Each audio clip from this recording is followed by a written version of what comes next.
సార్వత్రిక ఎన్నికల్లో వైసీపీ దారుణ పరాజయాన్ని చవిచూసింది. ఎన్నికలకు ముందే జగన్ సర్కార్పై వ్యతిరేకత ఉంది. అది వైసీపీ నేతలకు కూడా తెలుసు. అయితే సంక్షేమ పథకాలతో గట్టెక్కుతామని వైసీపీ నేతలు భావించారు. కానీ ఊహించని భారీ పరాజయం ఎదురైంది.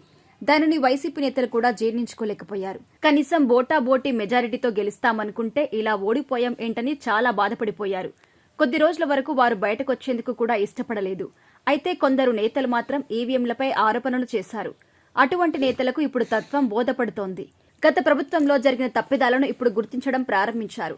ఇప్పుడు వైసీపీ కీలక నేతగా ఉన్న మాజీ ఎమ్మెల్యే కేతిరెడ్డి వెంకట్రామిరెడ్డి కూడా అసలు విషయం గ్రహించారు.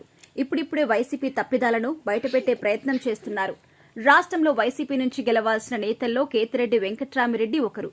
గుడ్ మార్నింగ్ ధర్మవరం పేరుతో ఆయన నిర్వహించిన కార్యక్రమం సక్సెస్ అయింది. మిగతా ప్రజాప్రతినిధులకు సైతం ఆదర్శంగా నిలిచింది.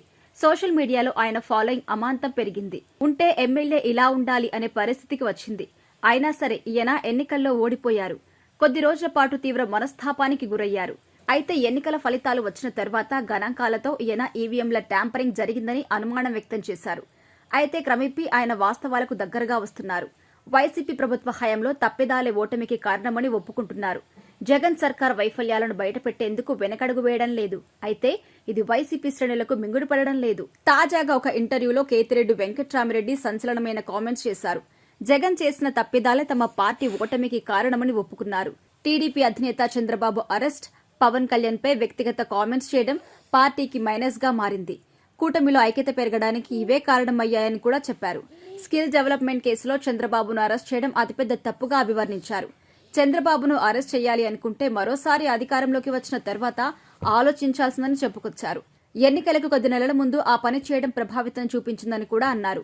వైసీపీ హయాంలో తెలుగుదేశం పార్టీ కేంద్ర కార్యాలయంపై దాడి చేయడం కూడా ప్రభుత్వంపై వ్యతిరేకత పెంచింది అన్నారు. చంద్రబాబు సతీమణి భువనేశ్వరి మీద చేసిన వ్యాఖ్యలతో చంద్రబాబు కన్నీళ్లు పెట్టుకోవడం తెలుగుదేశం పార్టీకి టర్నింగ్ పాయింట్ అయిందన్నారు. పవన్ కళ్యాణ్ హ్యాండిల్ చేయడంలో ప్రభుత్వం ఫెయిల్ అయిందన్నారు. ఆయన్ను అడుగడుగునా అడ్డగించడంతో జన సైనికుల్లో ఒక రకమైన కసి పెరిగిందని గుర్తు చేశారు కేతిరెడ్డి. చంద్రబాబుకు జరిగిన అవమానంతో ఆయన సొంత సామాజిక వర్గం రగిలిపోయిందని, ఆత్మాభిమానం అన్న నినాదంతో పనిచేస్తుందని గుర్తు చేశారు కేతిరెడ్డి. అయితే స్వరం మార్చుకుంటూ నర్మగర్భంగా కేతిరెడ్డి వెంకట్రామిరెడ్డి వైసీపీకి వ్యతిరేకంగా కామెంట్స్ చేయడాన్ని ఆ పార్టీ శ్రేణులు జీర్ణించుకోలేకపోతున్నారు.